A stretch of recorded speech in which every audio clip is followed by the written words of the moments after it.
Sur la terre africaine, la silhouette des minarets et des mosquées manifeste hautement combien la France a tenu au respect et à la protection des croyances et des traditions religieuses des peuples musulmans qui vivent à son ombre.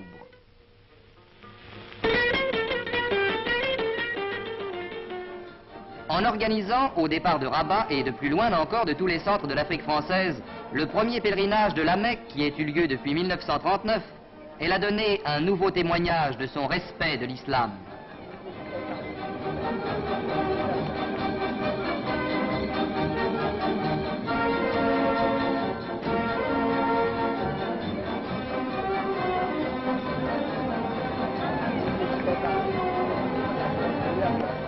Partis au milieu de l'allégresse d'une foule enthousiaste et reconnaissante, des centaines de pèlerins marocains auxquels s'étaient joints les fidèles venus de plus loin et de l'Afrique équatoriale même, le convoi spécial s'ébranlait vers Alger, où la masse des pèlerins africains, marocains et algériens devait prendre place à bord du navire frété spécialement par le gouvernement pour les conduire à la ville sainte.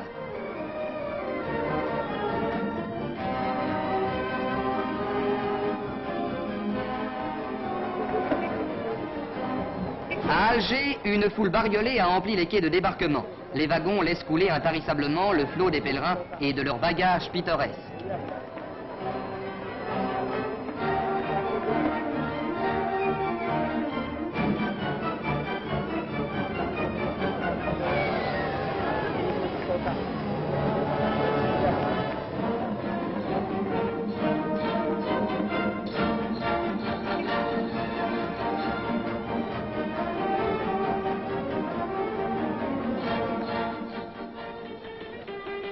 La place de la gare maritime d'Alger prend l'aspect d'un vaste caravansérail où se frôlent et se coudoient toutes les races de l'Afrique française, unies dans une même foi et une joie fraternelle. Image extraordinaire, des amis se retrouvent, des amitiés se nouent, des hommes qui ne s'étaient jamais vus commencent à se parler en frères. Et en attendant que s'opèrent, sous la direction des administrateurs français, les formalités de l'embarquement, une animation colorée, tranquille et heureuse emplit la gare maritime que cerne une foule de plus en plus dense, venue assister au grand départ pour la terre sacrée.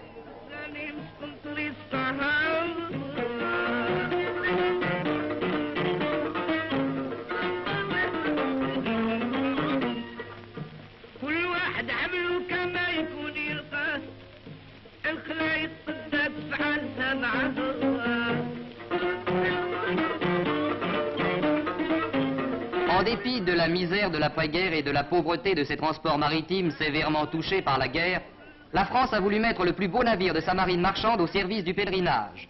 L'Athos II, paré du Grand Pavois, allait embarquer les quelques 1300 pèlerins, 160 de l'Afrique noire, 560 du Maroc et 560 d'Algérie.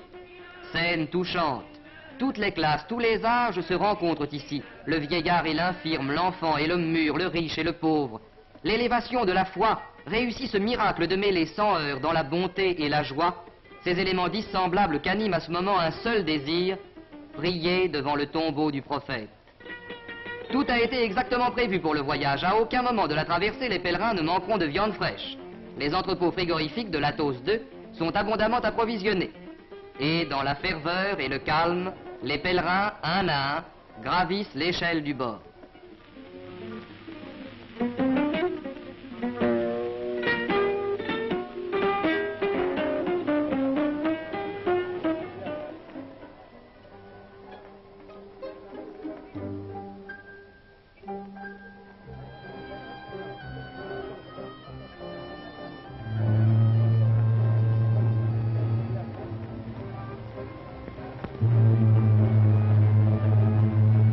Soudain, le pavillon du pèlerinage vient de se déployer à côté des couleurs françaises, pendant que, attention délicate, le camion de la radio française qui accompagnera les pèlerins est hissé à bord du navire.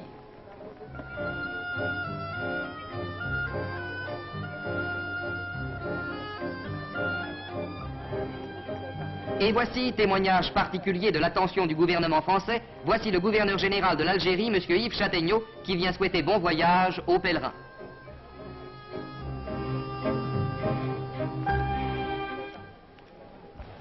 Je suis fier et il m'est agréable de saluer ici, au nom du gouvernement français, ceux qui ont le privilège de partir aujourd'hui pour le pieux pèlerinage au lieu saint de l'islam que le Coran prescrit aux musulmans d'accomplir une fois au moins durant leur vie. Au cri de joie de la foule qui se presse sur les quais pour assister au départ, le navire largue ses amarres, accompagné jusqu'aux limites du port par une multitude de barques, d'où les parents et les amis des pèlerins leur font un dernier adieu. L'Athos II vogue vers la terre du prophète.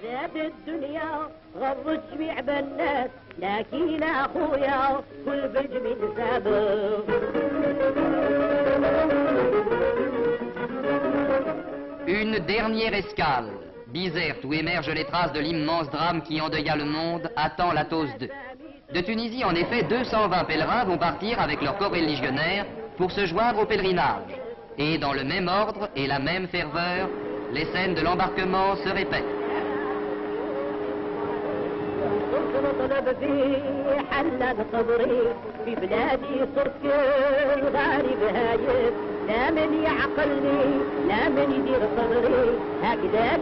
Cette fois, le pèlerinage est au complet, l'Athos II prend définitivement sa route sur la mer.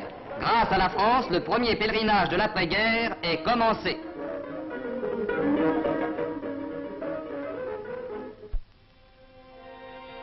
Pendant ce temps, sur la vieille terre des pharaons, où impassibles les vestiges des civilisations évanouies regardent défiler les siècles, l'Égypte musulmane se prépare également au pèlerinage.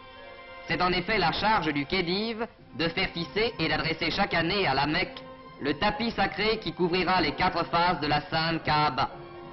Des cérémonies accompagnent cet envoi traditionnel du Kisva et du Izam, toujours accompagnés du palanquin symbolique, le Mahmal.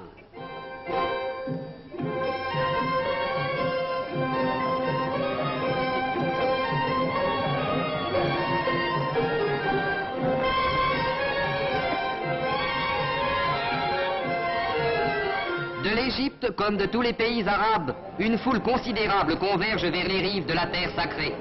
C'est chaque année une foule de 200 ou 300 000 pèlerins qui se dirigent de tous les points du monde arabe vers les lieux saints. Des navires de toute nationalité voguent vers Djeddah, où les différents pèlerinages nationaux se rencontreront. Émouvante tradition qui précipite depuis des siècles sur les pas du prophète des foules innombrables, animées de la même foi.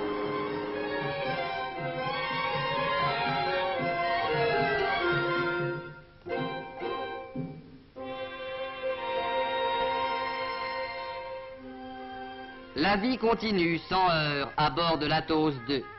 Dans la petite mosquée de toile aménagée sur le pont, les croyants égrènent leurs prières sans fin. Le navire n'appartient aujourd'hui qu'à la foi. Et de jour en jour, d'heure en heure, on sent ici grandir l'élan vers les journées saintes qui vont venir. Le canal de Suez passé, c'est la mer Rouge. Et sur cette ombre de terre qui s'est profilée tout à l'heure, voici Djeddah, le port où demain l'Athos II, au milieu de la flottille des bâtiments venus de toutes parts, prendra, comme le plus puissant, rang de vaisseau Commodore, parce que la France a voulu, pour faire honneur à ses pèlerins, leur donner le plus beau de ses navires. Djeddah n'est qu'une courte halte. Nos pèlerins n'y passeront que le temps de reprendre la route, car maintenant nous sommes sur le sol d'Arabie, et chacun n'a qu'une hâte, s'incliner et prier au lieu même où pria le prophète. Et c'est sur la route brûlante et désolée qui mène à la Mecque un défilé interminable et bigarré. Tous les moyens de transport, du plus ancien au plus moderne, se succèdent dans cette course émouvante, car on croirait que la route n'a qu'un sens. Tous les pas, tous les tours de roue se dirigent vers la Mecque. Et voici enfin la ville sainte, le terme du voyage, l'ultime but et le vœu suprême. Et la ville sainte s'emplit d'une rumeur sacrée. Des milliers de croyants entrés par Bab es Salam vont accomplir les rites du pèlerinage que doit faire une fois dans sa vie chaque musulman. C'est une course frénétique vers la grande mosquée, au centre de laquelle s'érige la Kaaba, but suprême du grand pèlerinage.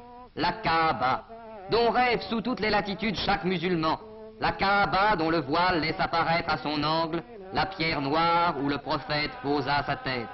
Heures émouvantes de la foi triomphante, journées de fièvre et de joie religieuse. La France tout entière s'honore d'avoir rouvert aux croyants d'Afrique du Nord les portes de la terre sacrée.